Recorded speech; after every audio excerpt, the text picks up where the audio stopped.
நம்ம சிறக்கடிக்க ஆசையில first time வந்து பாத்தீங்கன்னா ஈஷா வந்து அந்த டீச்சர் கிட்ட லவ் ப்ரப்போஸ் பண்ற சீன் மாதிரி காட்டிருக்காங்க. சோ வந்து லவ் அண்ட் அஃபெக்ஷனுக்கு டிஃபரண்ட் சொல்லுங்க அப்படின்னு சொல்லிட்டு அவங்க கிளாஸ்ல கேட்கறாங்க. முத்து வந்து சொல்றாரு லவ் வந்து ஒரே ஒருத்தர் மேல வர அஃபெக்ஷன் வந்து அன்புன்றது எல்லாரும் மேலே நம்ம காட்டலாம் அப்படின்ற மாதிரி அவர் டிஃபரண்ட் சொல்றாரு. அதுக்கப்புறமேட்டு அவர் என்ன சொல்றாரு, ஈஷா அவர் என்ன சொல்றாரு, இது போல வந்துட்டு அஃபெக்ஷன் அவர் சொன்ன மாதிரி எல்லாரும் மேலே வரும், பட் லவ்ன்றது அப்படின்னு சொல்லிட்டு திருப்பி தள்ளுறாரு. அந்த டீச்சர் அப்படியே பாக்குறாங்க, இவர் பாக்குறாரு. சரி ஓகே உங்களுக்கு வரல நீங்க விடுங்க, நீங்க அப்புறமா சொல்லுங்க அப்படின்னு சொல்லிட்டு அவங்க ஒரு ஃபோன் வருது, அவங்க போயிடுறாங்க. அவர் வந்து இவரே பாத்துட்டு இருக்காங்க. அது முத்து கவனிச்சு என்ன சார் அவங்களே பாத்துட்டு இருக்கீங்க அப்படின்ற மாதிரி கேட்கறாங்க. ஒண்ணு இல்ல அப்படின்ற மாதிரி சமாளிக்கிறாரு. அப்புறம் அவர் வந்து ரெஜிஸ்டர் மேரேஜ் பத்தி டீடைலா கேட்கறாரு. இவரும் சொல்றாரு, முத்து சொல்லிட்டு மீனா கிட்ட சொல்றாரு, அந்த ஏதோ ஒன்று நல்லது நடந்தா சந்தோஷம் தாங்க அப்படின்னு சொல்லிட்டு மீனாவும் சொல்றாங்க. அடுத்த சீன் வந்து பாத்தீங்கன்னா அடுத்தது ரேகோட அப்பா அம்மா பாத்தாங்க. சிந்தாமணி சொல்றாங்க நம்ம அவ்வளவு பாதுகாப்பு வச்சு அவன் தூக்கி போயிட்டு இருக்கான் பாருங்க, அவன் மேல எப்படியாவது கேஸ் கொடுக்கணும் அப்படின்னு சொல்றாங்க. உடனே ரேகா அவங்க அப்பா சொல்றாரு நான் போலீஸ்கார் வர வச்சிருக்கேன் வருவார் அப்படின்னு சொல்றாரு. போலீஸ்கார் வந்த உடனே அவர் சொல்றாரு, சார் நீங்க என்கிட்ட சொல்லிருந்தீங்கன்னா நான் 2 கான்ஸ்டபிள் பாதுகாப்பு போட்டுப்பேன், நீங்க ஏன் சார் இவ்வளவு கஷ்டப்பட அப்படின்னு, நாங்க அவ்வளவு பாதுகாப்பு வச்சிருந்தேன், என் பொண்ணு ஓடி போயிட்டா அப்படின்னு சொல்லிட்டு சொல்றாங்க.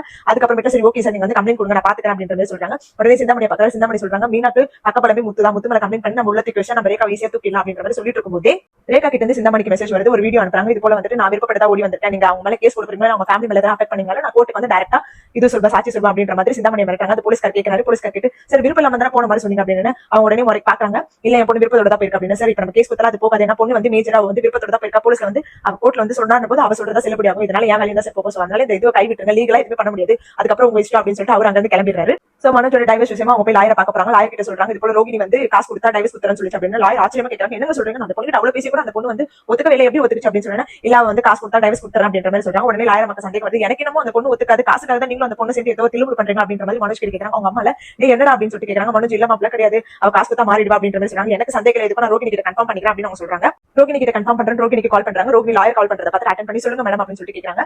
மேம் இந்த போல நீங்க வந்து மனோஜுக்கு டைவர்ஸ் கொடுக்குறேன்னு சொல்றீங்க, என்ன ஆச்சு அப்படின்னு சொல்லிட்டு கேட்கறாங்க. உண்மையா நீங்க டைவர்ஸ் கொடுக்குறீங்க அப்படின்னா, ஆமா நான் 5 லட்சம் ரூபாய் கொடுத்தா டைவர்ஸ் கொடுக்குறேன் அப்படின்ற மாதிரி நான் சொல்லியிருந்தேன் அப்படின்னா, அவங்க பணத்தை ரெடி பண்ண நீங்க டைவர்ஸ் கொடுப்பீங்களா அப்படின்னு சொல்லிட்டு கேட்கறாங்க. உடனே அது ரோகிணி வந்து அப்படியே ஷாக்கிங்கா பாக்குறாங்க. உண்மையாவே ரோகிணிக்கு வந்து மனோஜ் டைவர்ஸ் பண்ணணும்ன்ற ஆசை இருக்கா, இல்லனா அவங்க வந்து வேற எதனா ஒரு பிளான் பண்ணிருக்காங்க, எனக்கு தெரிஞ்சு அவங்க வேற ஏதோ பிளான் பண்ணிருக்காங்க, அதுதான் நடக்கும் நான் நினைக்கிறேன். பட் ஆனா என்ன நடக்க போகுது அப்படின்றது அப்கமிங் எபிசோட்ஸ் தெரியும். சோ இந்த மாதிரி மோர் அப்டேட்ஸ் தெரிஞ்சுக்க கண்டிப்பா நம்ம சேனல் மறக்காம சப்ஸ்கிரைப் பண்ணிக்கோங்க.